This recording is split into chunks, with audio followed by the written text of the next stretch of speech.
Salut à toutes et à tous, c'est Ilyes, fondateur du Media Cover. J'ai le plaisir de recevoir aujourd'hui pour une interview Guillaume Pelletier, qui est le créateur slash le dirigeant de la Bulgarian Top Team, qui est une équipe de management qui s'occupe de certains des meilleurs combattants français, Benoît Saint-Denis, Morgan Charrière, Amin Ayoub, Alexandra Tekena ou Marcy. Je ne vais pas tous les citer parce qu'ils sont nombreux. On va justement revenir sur l'actualité de la BTT ensemble avec Guillaume Pelletier. Guillaume, comment tu vas? Super bien, Ilyes. Merci beaucoup pour l'invitation. Tout le plaisir est pour moi. Avec grand plaisir. J'ai pas mal de questions à te poser. Alors, la première question, j'aimerais savoir finalement comment se porte Benoît Saint-Denis. Tout le monde sait que Benoît devait affronter normalement Joe Solecki ce week-end à l'UFC. Malheureusement, ça n'a pas pu se faire en raison d'une blessure à la cheville de Benoît. J'imagine que si Benoît déclare forfait pour un combat, c'est que la douleur, elle était tout simplement insupportable. Absolument, Ilyes, tu as tout dit.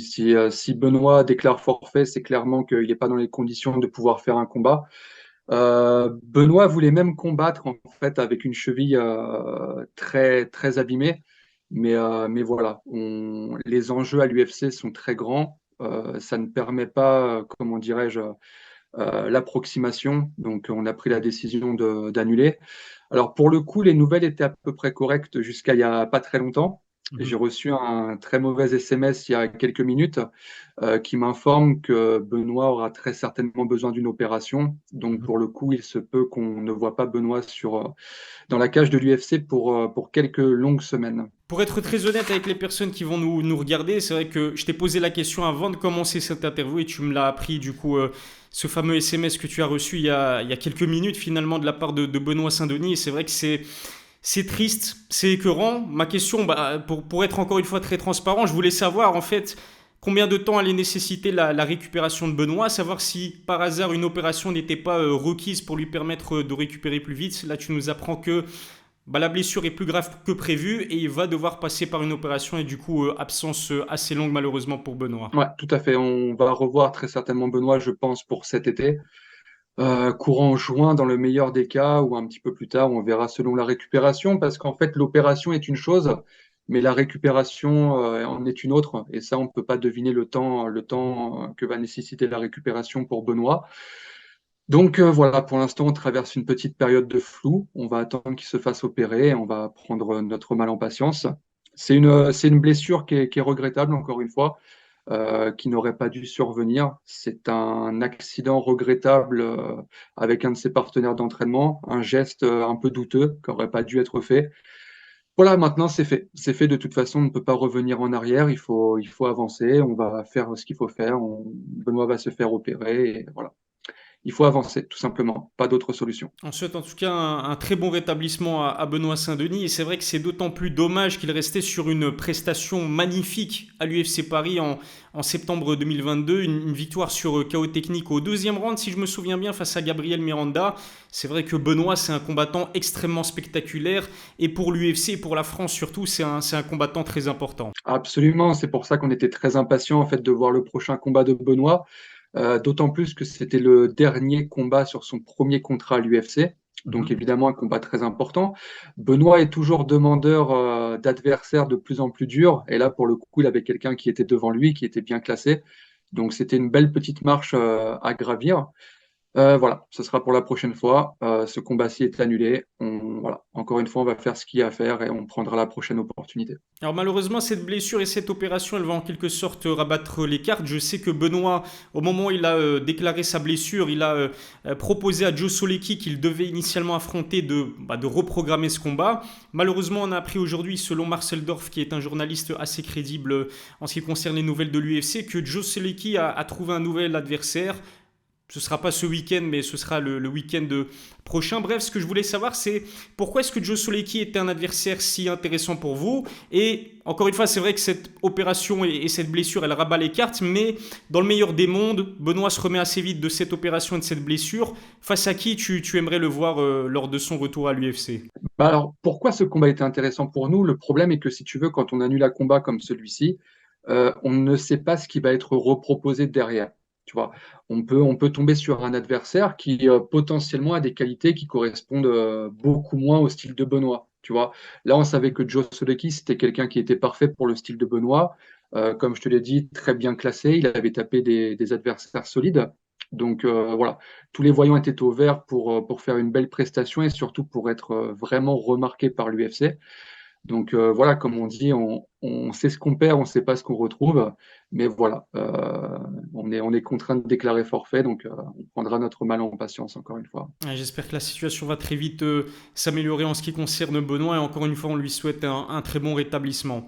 On a parlé de Benoît Saint-Denis, de son actualité. J'aimerais maintenant qu'on parle de l'un de tes autres combattants, des autres combattants dont tu t'occupes à la bulgarienne Top Team. C'est Morgan Charrière qui va combattre au Cage Warriors le 17 mars à Londres lors du Cage Warriors numéro 150. Il reste sur une victoire sur décision partagée lors de son précédent combat. Est-ce que tu penses que Morgan, il est à une victoire de peut-être se voir offrir un nouveau title shot dans la catégorie des poids plumes au Cage Warriors? Ouais, et je pense aussi qu'il est légitime pour ça. Euh, le Cage Warriors, de toute façon, adore Morgan et a envie de le voir, de toute façon, sur les plus gros événements et en tête d'affiche à chaque fois. Maintenant, en fait, la question, Elias, c'est est-ce que nous, on a envie aujourd'hui de partir sur une course à la ceinture? Est-ce qu'on a vraiment besoin de faire ça, sachant que Morgan était déjà champion dans le passé de l'organisation? Est-ce que aujourd'hui il faut prendre ce chemin-là ou est-ce qu'il faut plutôt emprunter le chemin qu'a pu faire un Paddy Pimblett, qui Mhm. lui-même était champion, a abandonné la ceinture et derrière a fait son petit run tranquillement dans l'organisation? Donc aujourd'hui, moi j'ai mon avis sur la chose. Morgan a encore un avis, je dirais, un petit peu flou, parce qu'en tant que compétiteur, lui, bien évidemment, veut être le numéro un, donc le champion, évidemment, de Mhm. l'organisation. Aujourd'hui, on est parti sur une stratégie. On va plus faire de plans sur la comète. On va prendre les combats les uns après les autres. Mhm. Par le passé, ça ne nous a pas forcément réussi. On a essuyé deux revers très regrettables précédemment au Cage Warriors. Donc, on va vraiment maintenant se concentrer sur le scalp du prochain adversaire de Morgan et après, on pourra faire des plans sur le long terme. Mais voilà, encore une fois, focus sur James Hendin, qui est quelqu'un de sérieux. Il Mhm. va pas falloir le prendre à la légère. Donc voilà, une fois qu'on l'aura abattu, on pourra voir ce qui se cache derrière, quoi. Voilà. C'est clair, étape par étape, c'est comme ça que ça fonctionne. En préparant cette interview, je me suis posé la question à moi-même de savoir si Morgan avait prolongé ou non récemment son contrat avec le Cage Warriors. Je sais que la dernière prolongation officielle, elle s'est faite en février 2021. Alors ça, c'est la première partie de ma question. Et la seconde partie, c'est de savoir tout simplement si Morgan se sent bien au Cage Warriors. Alors en fait, la première réponse que je vais faire, du coup, va aller avec la seconde, ta seconde question, parce que pour le coup, effectivement, on a bien prolongé. On a fait une petite prolongation, donc tu comprends bien que si on a prolongé, c'est que Morgan se sent extrêmement bien au Cage Warriors. Il est très respecté, très sincèrement. Il y a beaucoup de discussions en fait sur les conditions du Cage Warriors, sur les salaires, etc. Mais je ne vais pas faire un cours de business ici, mais tu sais bien qu'en fait, l'organisation va te donner une part de ce que tu peux lui apporter, en fait, tout simplement. Donc, pour le coup, Morgan, ils sont prêts à vraiment bien le rémunérer et à lui donner des conditions que les autres combattants n'ont pas, parce que Morgan apporte énormément de lumière au Cage Warriors. Donc oui, on a fait une petite prolongation parce qu'en fait, on avait des exigences qui nous sont apparues en cours de contrat. Et du coup, quand tu souhaites obtenir quelque chose, il faut donner autre chose en échange. Et la chose qu'on a donnée, c'était une petite prolongation. Mais voilà, du coup, on a réussi à avoir gain de cause sur nos exigences, pardon. Et pour le coup, on repart avec un contrat qui est vraiment béton et qui est vraiment très à notre avantage. Donc, que l'aventure continue pour Morgan Cage Warriors. Là, c'est une super nouvelle. Franchement, c'est une super nouvelle pour Morgan et j'imagine aussi pour le Cage Warriors parce que c'est vrai que bah, Morgan, c'est l'une, si ce n'est la poule aux œufs d'or de l'organisation. Il est français. Alors, justement, Guillaume, est-ce que tu penses qu'il y a des chances pour qu'on voit cette année, en 2023, pourquoi pas, Morgan Charrière évoluer au Cage Warriors et en France à domicile chez lui? Alors, pour tout te dire, effectivement, c'est aujourd'hui dans les tuyaux du Cage Warriors, c'est de se déplacer en France, à Paris. Et ce projet du Cage Warriors dépendait essentiellement de Morgan, c'est-à-dire qu'il était impossible pour le Cage Warriors de venir à Paris sans avoir Morgan sur la carte. Et ces conditions-là, elles ont pesé très lourd dans la balance et elles nous ont donné énormément justement de pouvoir dans les renégociations. Donc voilà, et effectivement, c'est un projet du Cage Warriors et il est très fort possible qu'on puisse les voir fin d'année 2023 à Paris. Ce sera très certainement à la rentrée, vers Ok. septembre ou octobre. Et ça fait d'autant plus plaisir d'entendre ça pour Morgan parce que c'est vrai qu'il a traversé des mois assez difficiles. Alors certes, il reste sur une victoire sur décision partagée à son précédent combat, mais l'adversaire précédent a raté sa pesée de plus de 2 kilos, ce qui a fait que le combat a été annulé. Puis il a perdu malheureusement sa ceinture face à Jordan Vucinic dans une décision très controversée pour pas dire plus. Il s'est blessé aussi à l'œil face à Paul Hughes, si je ne dis pas de bêtises. Je sais aussi que Morgan avait déclaré dans une précédente interview accordée aux médias RMC Sport qu'il avait souffert des critiques néfastes qu'il pouvait subir sur le net. Ça fait d'autant plus plaisir de savoir que Morgan remonte petit à petit la pente, j'ai envie de dire. Tout à fait. En fait, moi, ce que j'en pense, tu as parfaitement résumé les derniers éléments importants de la carrière de Morgan. Ça a été extrêmement dur. Sincèrement, ça a été très, très dur. En plus, Morgan, c'est vraiment quelqu'un qui fait ce travail et qui se consacre au MMA pour faire kiffer les gens. En fait, il veut vraiment donner du plaisir aux gens. Et par conséquent, la critique lui fait beaucoup de peine, ce qui peut se comprendre. Tu sais, voilà, il a une communauté qui est très solide et qui est très attachée à lui, mais pour le coup, qui peut être aussi parfois très dur. Donc voilà, c'est le jeu des médias, certes, mais disons que c'était un enchaînement de faits qui étaient contre lui, clairement. Cette décision, tu viens de le dire, contre Vucenic, on ne va pas revenir là-dessus, mais encore au jour d'aujourd'hui, très sincèrement, je la comprends toujours pas. Et j'ai peut-être revu le combat une dizaine de fois. Derrière, on a un combat contre Paul Hughes qui, selon moi, commence extrêmement bien. Mhm. Et bim, un coup qui change tout. Alors bon, certes, c'est du MMA, il n'y a pas de problème, ça arrive souvent, mais c'est encore un élément contre nous. Comme tu l'as dit, blessure, opération, derrière, il revient, adversaire pas au poids. Ça a été un enchaînement de faits très compliqué pour Morgan. Mais j'ai envie de te répondre que dans le négatif, il y a toujours une part de positif. C'est-à-dire que Morgan, ça lui a permis de se renfermer un petit peu sur lui-même, de se poser les bonnes questions, parce que c'était quelqu'un qui était vraiment sous les feux des projecteurs, etc. Et ça lui a permis vraiment de se recentrer. Il a pris des décisions importantes dans sa carrière. Aujourd'hui, on sait qu'il s'entraîne à plein temps avec Johnny Frachet au NR Fight. Voilà, je trouve il a mûri en fait de ces mauvais éléments contre lui. Et voilà, je vois que du bon pour le futur de la carrière de Morgan, et en tout cas, on lui souhaite. Mais c'est quelqu'un qui se donne à fond, et moi, je suis persuadé que tout ça sera récompensé très bientôt, quoi. Je l'espère aussi. C'est vrai qu'on a tendance à l'oublier, hein. Il a été champion au Cage Warriors, mais ça reste un combattant très jeune et sa marge de progression, elle est encore là. J'ai envie de te parler aussi d'un lourd léger français qui fait quand même beaucoup de bruit. C'est certainement le meilleur lourd léger en France. C'est Oumar Sy, qui est tout simplement spectaculaire et qui pour l'instant est toujours invaincu avec 7 victoires pour aucune défaite. Je sais qu'il y avait des rumeurs concernant le retour potentiel d'Omar au KSW peut-être pour le mois de mars. Est-ce que tu peux nous en dire plus là-dessus? Est-ce que tu as peut-être une date déjà à nous annoncer, voire même nous révéler l'identité de son adversaire? Donc, je peux t'annoncer avec grand plaisir, Ilyes, que Oumar Sy, effectivement, reviendra le 17 mars au Mhm. KSW. On a d'ores et déjà l'adversaire d'Oumar. Mais ce qu'il faut savoir, c'est que ça a été très compliqué d'avoir un adversaire pour Oumar. Aujourd'hui, c'est vraiment quelqu'un qui est craint du circuit européen, et à juste titre, pour le coup. Donc, on a un Brésilien qui s'est dévoué pour ce combat, mais attention, là, pour le coup, c'est un vrai défi pour Oumar. Donc, ce sera Luis Henrique da Silva, plus connu sous le nom de Frankenstein. Il vient de battre Tomasz Narkun, si ça te dit quelque chose, la terreur du KSW. Mhm. Tu as peut-être vu le highlight. Il a mis un front kick sous le menton à Tomasz Narkun. C'était donc Oui, son dernier exact. combat. Voilà, donc c'est ce Brésilien-là qui est un vétéran de l'UFC, qui a un record, je crois, de 2-4 à l'UFC. Donc, il a quand même fait 6 combats à l'UFC. Il s'est fait sortir de l'UFC, et derrière, après 2 victoires, l'UFC lui a redonné une chance qui était une fausse chance. C'était au Contender Series contre Johnny Walker, pour le coup, tu vois. C'est Mais il est quand costaud. même parti ouais, mais à la décision, une défaite à la décision quand même contre Johnny Walker. Donc là, c'est un gros test. Mhm. Très gros test pour Oumar, gros adversaire, très bien classé. Je crois qu'à l'heure actuelle, il est 50e mondial.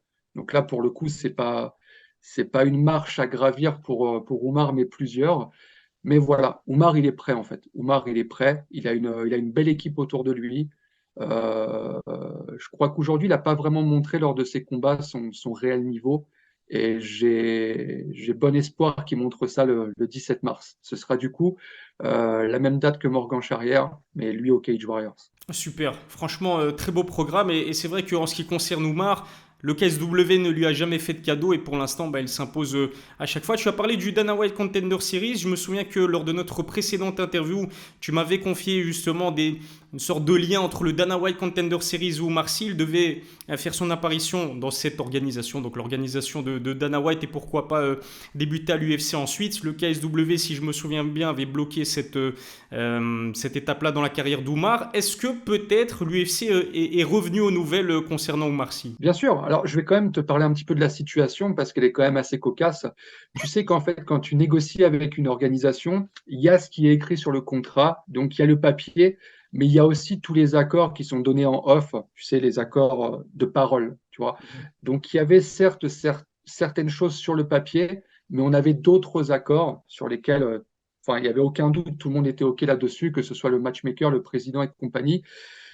Mais le truc, c'est que Oumar a fait forte impression au KSW et le problème, en fait, est que son statut en cours de route a changé.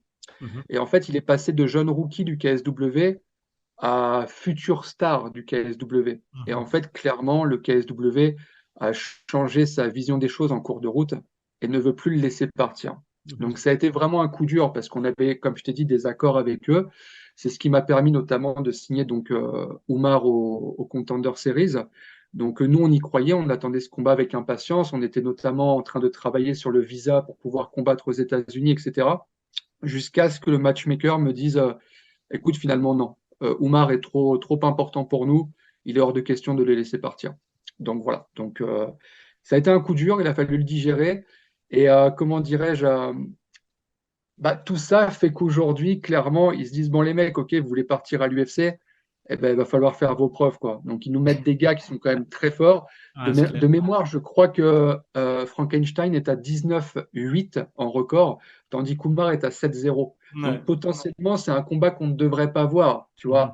Mais eux, clairement, ils se disent bon, ça va, les gars, vous voulez la jouer comme ça, vous voulez partir, eh ben, allez-y, quoi. Donc, il n'y a pas de problème, on va relever le défi. Mais oui, clairement, en fait, pour être très honnête avec toi, le projet, ça n'est pas de faire de vieux os au KSW. Nous, si on est parti au KSW, c'était pour avoir comment dirais-je, une plateforme, un tremplin médiatique, parce que c'est vrai que c'est une organisation qui fait beaucoup parler d'elle, mais c'est pas encore une fois pour y faire une carrière complète. C'est pas le projet, quoi. Le KSW, ça reste, c'est vrai, une organisation assez ambitieuse, hein. On l'a vu il y a très peu de temps avec la signature notamment de Ramzan Jembiev de la Hatch Academy, ce qui fait qu'aujourd'hui, le KSW peut se targuer d'avoir Saladin Parnasse, qui est français, qui est double champion dans l'organisation, Ramzan Jembiev, qui est prometteur, et puis Oumar Sy en tant que lourd léger. J'en oublie certainement d'autres, des Français au KSW, mais c'est vrai que c'est une organisation quand même assez intéressante. Est-ce que peut-être, j'avais aussi entendu parler d'un potentiel KSW en France, est-ce que tu as eu des nouvelles à ce niveau-là? C'est en projet, effectivement. Et pour le coup, il reste encore 2 combats à faire pour Roumar. Donc le prochain qui sera le 17 mars. Et il est donc possible que le dernier combat du contrat d'Oumar se fasse en France et notamment à Paris. Voilà. Ce qui serait quand même magnifique pour nous de pouvoir avoir Oumar, Ramzan et Saladin sur la même carte. J'ai envie de te parler maintenant de combattants, de tes combattants qui sont signés dans une organisation française qui est l'Ares Fighting, l'organisation numéro 1 en France. Amin Ayoub et Alexandra Tekena, lors de leur précédent combat, se sont imposés, ont décroché la victoire. Malheureusement, lors du combat d'avant, ils se sont montrés, on va dire, trop justes pour se voir attribuer la ceinture de leur catégorie respective. Encore une autre question concernant un potentiel title shot. Pour Alexandra Tekena et Amin Ayoub, est-ce que tu as eu des nouvelles de la part de l'ARES? Alors pour le coup, j'en ai parlé aujourd'hui avec Benjamin Sarfati, qui est le matchmaker d'Ares. Et donc, il est très fort possible qu'on retrouve Amin Ayoub et Alexandra Tekena sur la carte du mois de juin. Voilà, pour les 2 combattants. Malheureusement, j'aurais adoré t'en dire beaucoup plus, mais pour des raisons de confidentialité, je ne pourrais pas te donner le nom des adversaires. Mais voilà, il faut que le public s'apprête à partir en direction du Dôme au mois de juin parce qu'il y a deux gros combats à venir pour Amine et Alexandra. Et en parlant de MMA français, ben, dans les prochaines semaines, il faut voir même dans les prochains jours, hein, ça arrive très vite, il y a selon moi un combat qui pourrait être le combat le plus important de l'histoire du MMA français. Tu vois où je vais en venir, Guillaume, puisque John Jones va affronter Cyril Gane, ils vont se disputer la ceinture des poids lourds de l'UFC. Avec ton honnêteté légendaire, j'aimerais savoir ce que tu penses de ce combat et c'est quoi ton pronostic. Alors, mon honnêteté légendaire, je ne veux pas qu'elle me donne un côté un petit peu hypocrite et tu vas comprendre pourquoi, je t'explique. Le truc est que si John Jones avait eu un combat de reprise, aujourd'hui, je serais en mesure de te donner un avis, un pronostic fondé, clair et précis et m'y tenir et le défendre, tu vois. Le problème, c'est qu'aujourd'hui, pour moi, il y a beaucoup de doutes autour de John Jones pour deux raisons. C'est la longue période d'indisponibilité. Et la deuxième, c'est le fait qu'il monte en catégorie. Et Mhm. en fait, moi, la question, Iliès, que je me pose, et tu me diras aussi d'ailleurs ton pronostic, toi, c'est en fait, quel John Jones on va retrouver ce soir-là, en fait. Tu vois, c'est vraiment ça, en fait, pour moi, toute la question. En fait, tout dépend de ça. Si vraiment on a le GOAT de l'époque, j'ai envie de te dire John Jones, tu vois. Mhm. Mais je veux savoir ce qu'il est capable de faire dans cette caté. Est-ce qu'il a vraiment la puissance qui va avec? Et surtout, quel est, parce que tu sais, le MMA aussi évolue. Et le truc, c'est que les années d'indisponibilité, elles coûtent cher finalement. Donc, est-ce que lui, il a été capable de faire évoluer son jeu et aujourd'hui de revenir et nous faire oublier toute cette période pendant laquelle il n'a pas combattu? Donc, Mhm. pour le coup, tu parlais d'honnêteté légendaire, mais malheureusement, je vais avoir du mal à me positionner pour les raisons que je viens de te citer, quoi, tu vois. Ouais, c'est assez juste. Et en fait, je trouve que c'est pour cette raison que ce John Jones Cyril Gane, ça reste un combat très intéressant parce qu'il y a plusieurs interrogations concernant John Jones, notamment, comme tu l'as dit, ce sera sa première dans une catégorie des poids lourds à 120 kg max à la pesée, alors que généralement il évolue à 93 kg max. John Jones le disait lui-même, c'est finalement pas une montée d'une catégorie, mais presque de deux catégories. En face de lui, il y a Cyril Gane qui est un poids lourd, mais qui bouge comme un poids moyen. Après, je pense que stylistiquement parlant, John Jones s'est avantagé de par sa maîtrise de la lutte. On a vu que Francis Ngannou avait réussi à déjouer les plans de Cyril dans les trois derniers rounds du combat en ayant recours à sa lutte. Alors je pense que si John Jones a la condition physique nécessaire et que son corps se soit adapté à ce poids-là et qu'il arrive à utiliser sa lutte face à Cyril, il risque de décrocher la victoire. Mais il y a tellement d'interrogations, encore une fois, ça risque d'être un combat compliqué. D'ailleurs, les plus grands spécialistes du MMA, américains, britanniques, trouvent en tout cas que Cyril Gane est un adversaire beaucoup plus compliqué que l'aurait été Francis Ngannou. Rendez-vous le 4 mars pour avoir la réponse et voir qui de John Jones ou de Cyril Gane sera déclaré vainqueur et champion des poids lourds. Merci beaucoup Guillaume, franchement c'était un vrai plaisir. Bon rétablissement à Benoît Saint-Denis qui malheureusement va devoir passer par la case opération. Et puis on souhaite beaucoup de chance à Morgan Charrière, à Oumar Sy pour leur prochain combat, ainsi qu'à Minayoub, Alexandra Tekena et à l'ensemble de la Bulgarian Top Team. Encore une fois un grand merci Guillaume et à la prochaine pour une nouvelle interview.